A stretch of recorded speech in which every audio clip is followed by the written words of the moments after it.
Selamat datang di Novella Channel. Terima kasih sudah mampir di Novella Channel. Bantu untuk klik tombol subscribe dan like untuk berkembangnya channel ini. Dan jangan lupa untuk nyalakan loncengnya agar selalu mendapatkan notifikasi terbaru dari Novella Channel. Silahkan menikmati cerita novel favorit Anda. Mari kita lanjutkan kembali kisah novel Nathan Lewis, Kultivator Sang Dewi.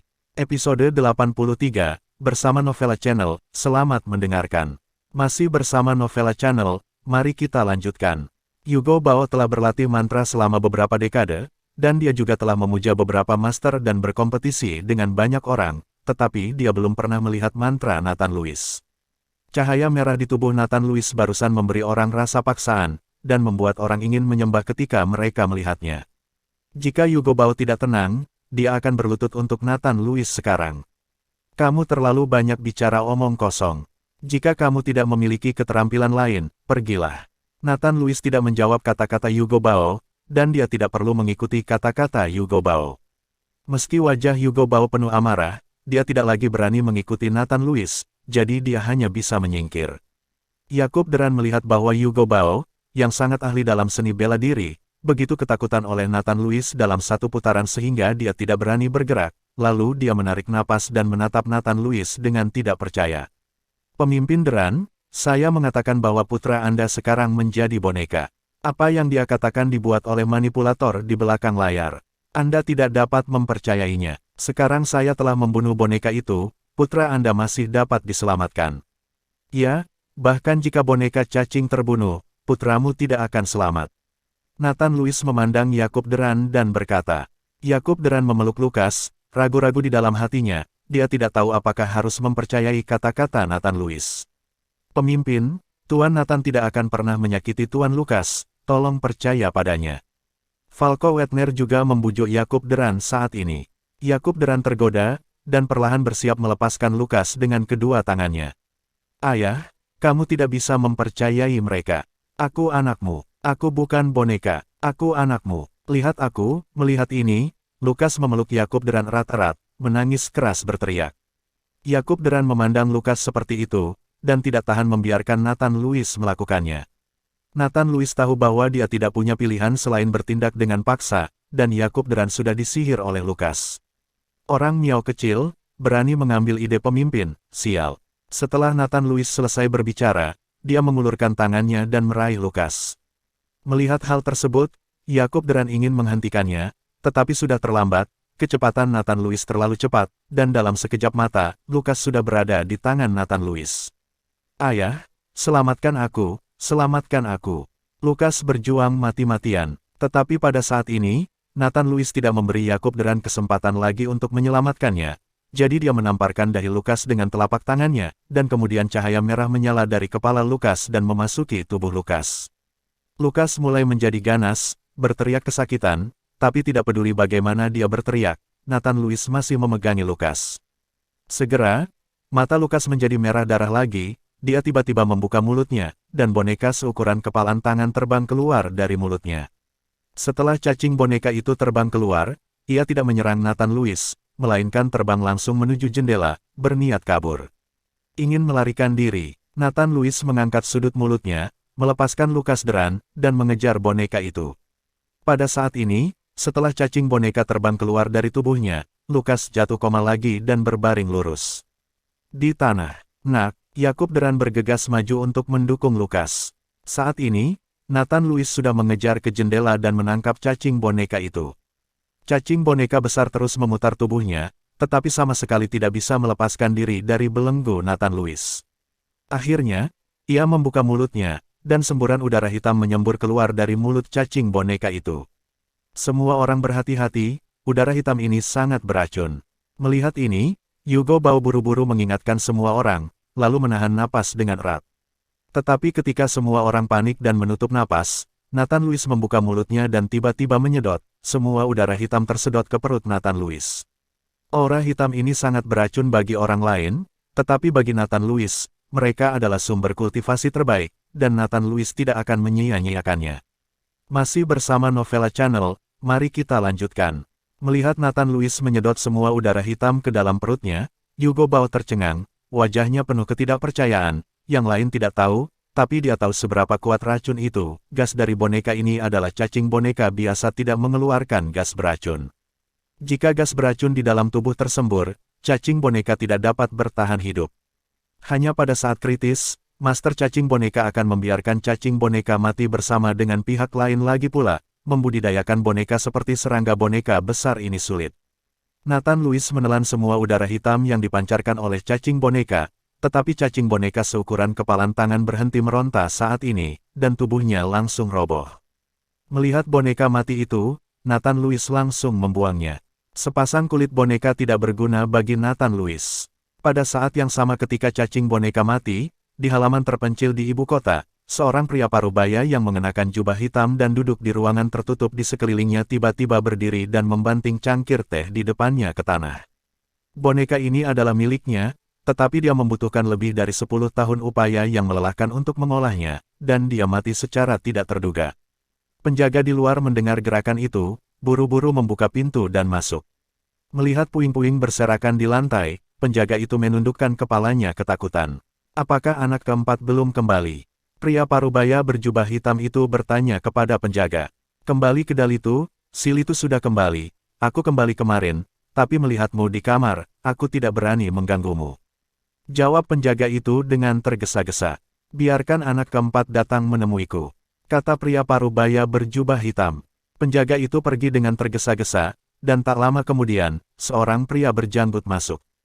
Keempat, Raja Miao mengeluarkan perintah darurat dengan tergesa-gesa. Apakah sesuatu terjadi di desa Miao? Pria berjubah hitam itu bertanya kepada pria itu. Saudaraku, ada apa? Hanya saja putra angkat Raja Miao meninggal.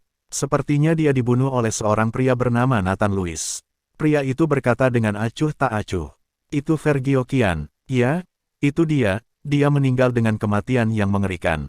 Pria itu mengangguk. Huff, dia pantas mendapatkannya. Pria ini hanya tahu bagaimana menyakiti gadis kecil. Aku tidak bisa terbiasa dengannya. Pria berbaju hitam itu mendengus dingin.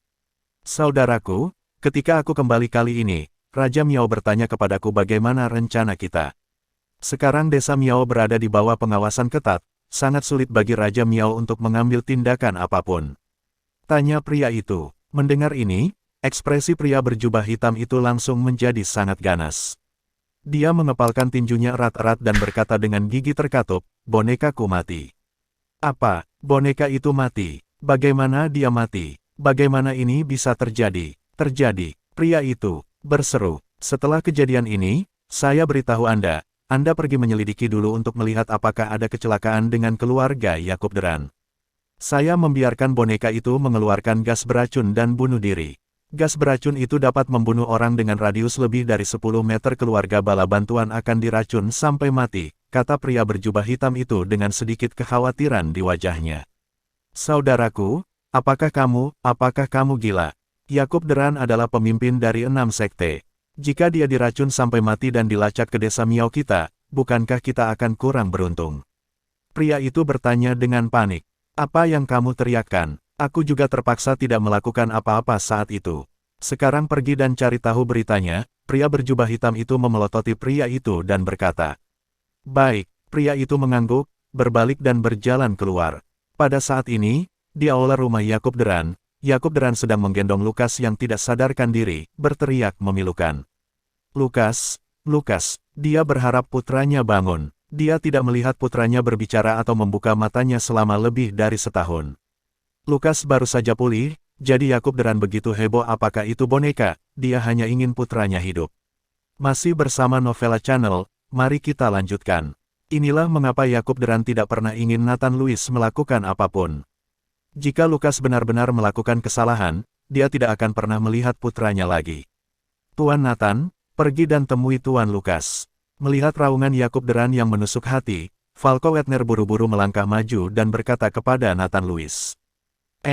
Nathan Louis mengangguk. Datang di depan Yakub Deran, Falco Wettner berlutut dan menghibur Yakub Deran. Pemimpin, Tuan Nathan dapat menyembuhkan Tuan Lukas, tolong jangan sedih.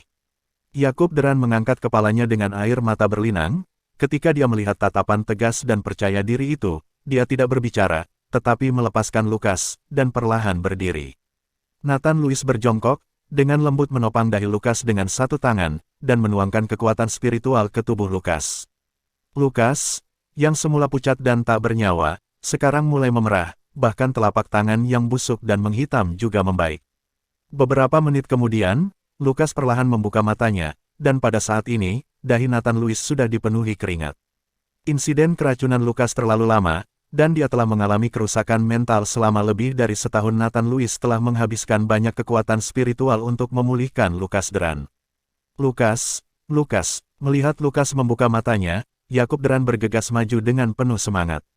Ayah, di mana aku? Lukas Duran melihat sekeliling dengan bingung. Tentu saja kamu di rumah. Kamu telah koma selama lebih dari setahun.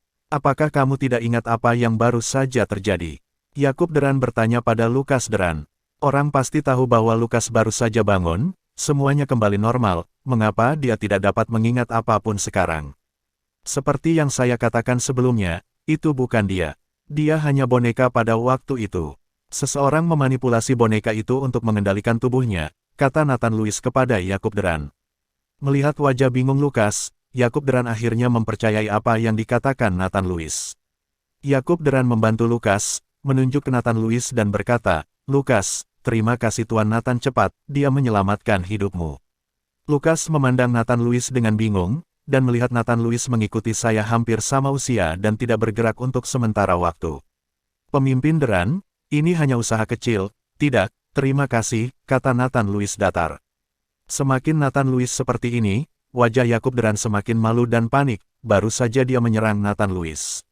Bahkan memerintahkan Falco Wetner dan Hugo Bau untuk menyerang Nathan Lewis. Untungnya, Tuan Nathan Lewis memiliki banyak orang, jadi dia tidak peduli dengannya. Jika pihak lain pergi dengan marah, putranya mungkin tidak akan diselamatkan hari ini. Tuan Nathan masih sangat muda, saya tidak menyangka berpikiran luas, saya benar-benar malu. Yakub Duran tersipu dan berkata dengan canggung. Pemimpin Duran, Anda bersikap sopan. Anda telah mendedikasikan diri Anda untuk negara dan rakyat. Apa yang telah saya lakukan bukanlah apa-apa. Nathan Lewis berkata dengan rendah hati. Pada saat ini, Hugo Bau berjalan mendekat dengan wajah penuh keterkejutan. Pada saat ini, dia menatap Nathan Lewis dengan mata penuh hormat dan kekaguman. Junior Hugo Bau, beri hormat kepada Tuan Nathan. Hugo Bau berjalan ke arah Nathan Lewis dan membungkuk dalam-dalam. Di dunia sihir mereka, tidak ada perbedaan usia, mereka semua dibagi berdasarkan kekuatan. Meskipun Nathan Lewis muda, tapi jelas lebih kuat darinya, jadi Hugo Bau menyebut dirinya junior. Salam untuk Tuan Nathan. Zolan Chou juga bergegas dan membungkuk pada Nathan Lewis. Sekarang bahkan Hugo Bau menghormati Nathan Lewis, Zolan Chou bahkan lebih takut untuk menjadi lancang. Huff, bagaimana kamu mengejek Tuan Nathan barusan? Setelah beberapa saat, kamu tidak akan lupa, kan? Falco Wetner memandang Hugo Bau dan Zolan Chou dan berkata dengan jijik.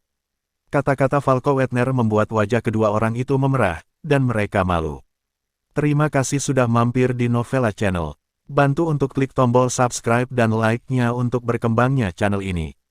Novella Channel akan memberikan lebih banyak lagi cerita novel yang lainnya dalam versi audio.